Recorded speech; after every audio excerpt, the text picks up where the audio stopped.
Hello guys, in this video we will learn to find the determinant, inverse and multiplication of matrix.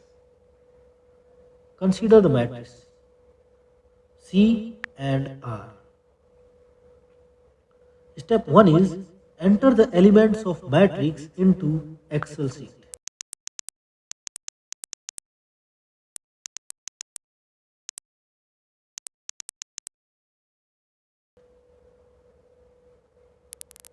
Now, to determine the determinant value of matrix C, type formula is equal to M DETERM array in bracket, that is C5 to E7, and press enter.